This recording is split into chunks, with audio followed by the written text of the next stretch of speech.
William Arthur Burns, has been doing professional sales and sales training and consulting for 25 years. And he's trained thousands of professionals, and as you probably know, he loves speaking in front of groups. Today he's going to share the single most powerful lesson in creating happiness and success, not only in your work life, but in your personal life. Please join me in welcoming to the stage our friend William Arthur Burns with his speech entitled, The One Big Thing. William Burns. Hey, thanks a lot, Dina Marie.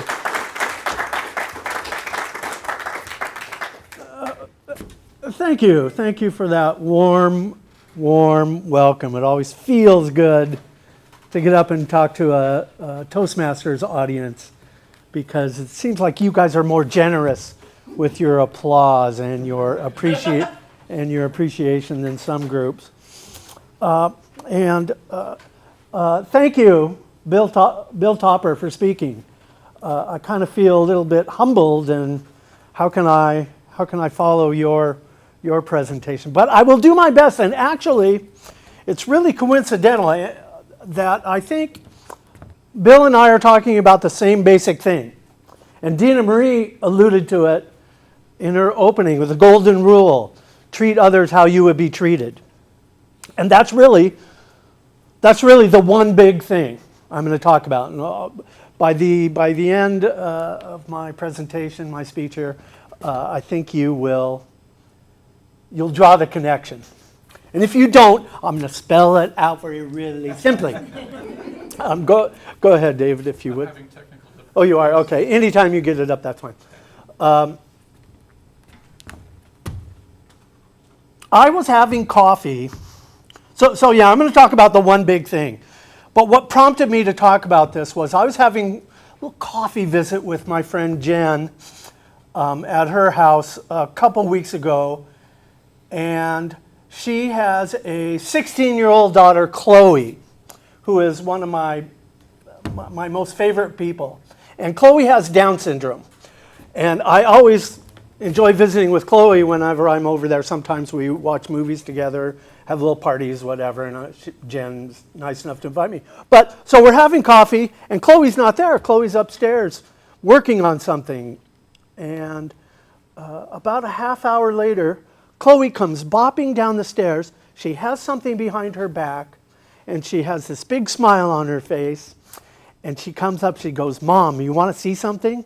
And, yes, of course. She unrolls this, it ends up being almost 3 feet long and about maybe 2 feet high, a painting she had done. And if we ever get through with our technical difficulties, David will show it to you. But it was beautiful. It was beautiful. And she's beaming. And I wanted to buy it, but Chloe apparently doesn't give up her artwork that easily for mere money. But it was that good. I really wanted to frame it and put it on my wall. Maybe she'll do another one for me. But what was Chloe doing? Yeah, there it is. It was longer and thin, but there it was, beautiful colors.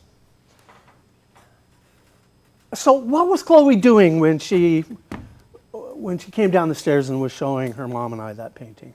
She was looking for the one big thing. She was looking for recognition.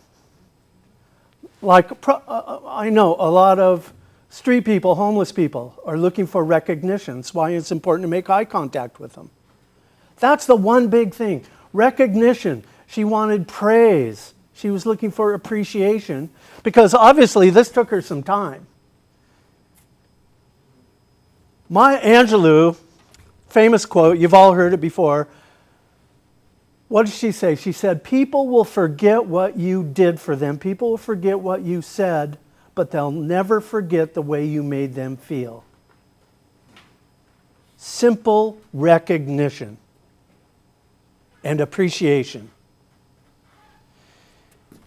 And it is key to really being human, but as it turns out, it's key to success in life. It's key to success in life. And there's a PhD psychologist, Marshall Lasota, works for University of Michigan, and he was a director of something called the Center for Advanced Research. And they did psychological studies and research.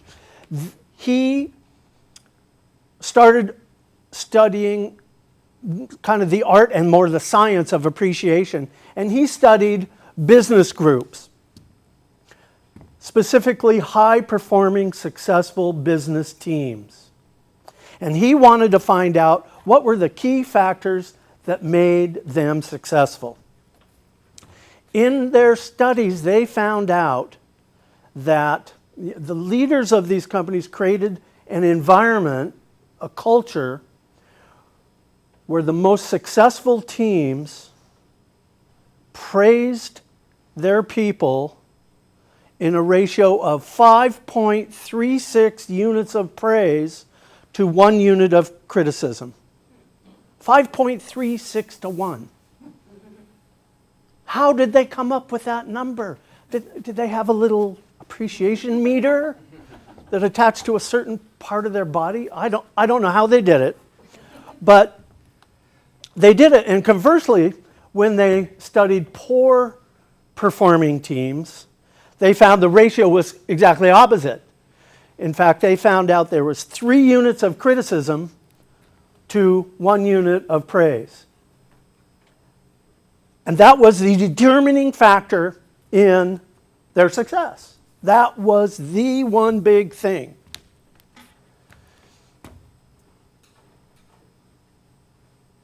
There's another psychologist, another PhD guy named Daniel Goleman. He wrote the book, you've probably all heard of it, best-selling author, Emotional Intelligence. And he wrote a book, Emotional Intelligence for Leaders. And these PhD type people, when you listen to them speak, I was watching some of their videos on YouTube, they really get into the detailed psychology part of it. But basically what they're saying is the same thing. When you are a leader of a group and you want to inspire them, you want to motivate them, you want to give them a bigger vision of the future, whatever the mission of the team or the organization is. If you don't have some degree of empathy and emotional awareness, not only of yourself, but of your team leaders, and if you don't care about them enough to say, hey, you don't seem like you're on your game today, is everything all right? Just shows a little bit of empathy and awareness and recognition that, hey, something's going on with you. Is there anything I can help you with? That is a little unit of appreciation and recognition and making that person feel good that someone cares about me. Empathy. Kunal has talked about this before and as part of a key thing in leadership is empathy. And recognizing that, hey, I see something in you that I care about and it doesn't seem right. I was working, one of my first real business gigs was working for the savings and loan. And I was part of a management team that was helping rescue a failing savings and loan, which we managed to do. But this management team was an interesting group of men, actually. They were all men, except for one gal. And it was a hard time in my life. Our little baby girl was 4 months old, and my wife was diagnosed with Hodgkin's. And so it was a really shitty 6 months. The whole year was pretty bad. But not one of those guys that I worked with every day came up to me and said, hey, Bill, I heard about your wife. How's it going? Is there anything I can do for you? Never happened. And so fast forward a couple years later when I got recruited by this other bank, actually, for a much better paying gig, I left there without a thought to those people because they didn't care. But anyway, bankers are like that. Bankers are like that. So yeah, having some emotional intelligence. And actually, this Daniel Goleman was speaking in front of a group of bankers and talking about leadership and talking about the importance of emotional intelligence. His whole premise, and which I agree with, let's see if you agree, is that everybody that gets hired has a certain level of IQ, certain level of competency that they will be able to do the work, right? Beyond that, the thing they look for is somebody who can get along with people, somebody who has some emotional intelligence, somebody who can recognize that, hey, people are depressed, my team members are not doing well, what are we going to do about it? And is able to manage people. Being able to manage people with empathy, with recognition, with appreciation, it's key to success, and it's key to success in your personal life. Marshall Lasota did a study on marriages, measuring appreciation in marriages. And you know what? It turns out it's the same. Marriages that have a lot of simple appreciation. Hey, thank you so much for taking out the garbage. I know it's a simple thing, but I don't want to do it, and I really appreciate that you do that. I mean, might be a kind of a low-level unit of appreciation, but marriages that have a 5-to-1 ratio or a higher ratio of simple appreciation do better. Marriages that fail, you don't have a simple appreciation. So it turns out love ain't all that. Can you imagine that? No, of course it is, but appreciation is the fertilizer that keeps love growing. And really what we're talking about is just kind of real human recognition. Like Dr. Bill was talking about. Hey, just start out, look them in the eye.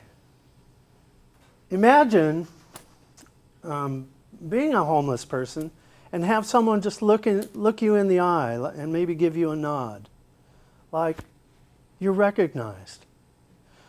I remember a time when, my wife left me, we were getting divorced, I was becoming a single dad, and it was a very challenging time in my life, as you can imagine. And I was depressed.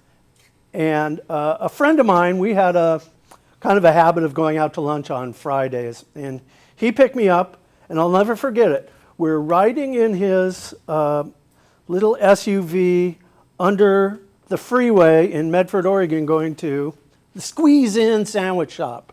Really great sandwich shop, I recommend it. I remember the exact place we were. He turns to me out of the blue, and he says, Bill, I appreciate you. I appreciate our friendship. And that was 15 years ago, and I still remember the exact moment that he said that. Because you never forget the way people make you feel. And he knew I was struggling, and something prompted him to say that, but it felt great. It just felt great. And what a simple thing to do.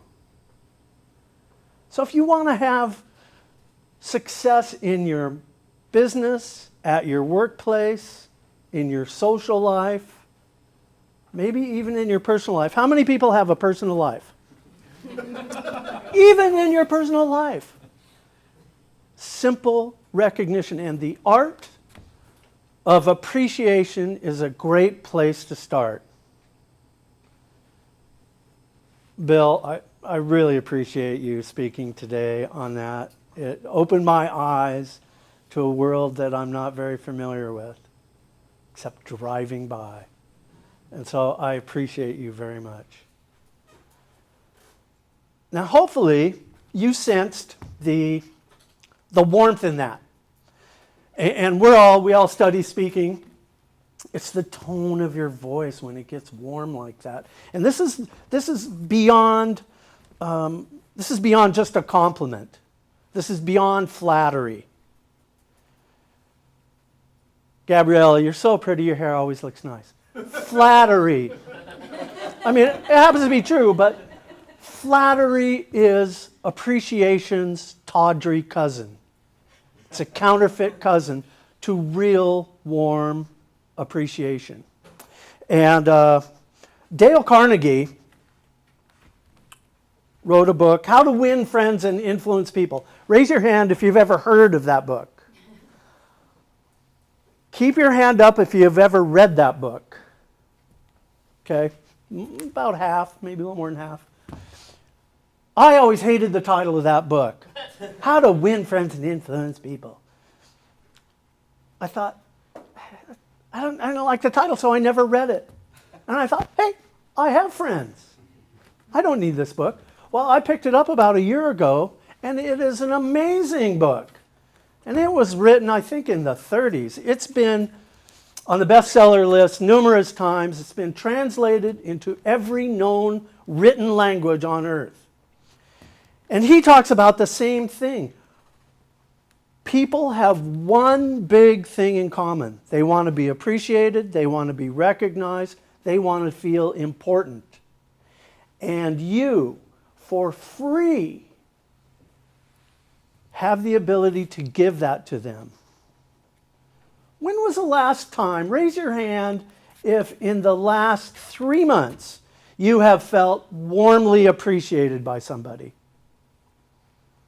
That's excellent. I've gone months without feeling that in my life. Not recently, but a long time. So you have a power to influence people in a way that is amazing.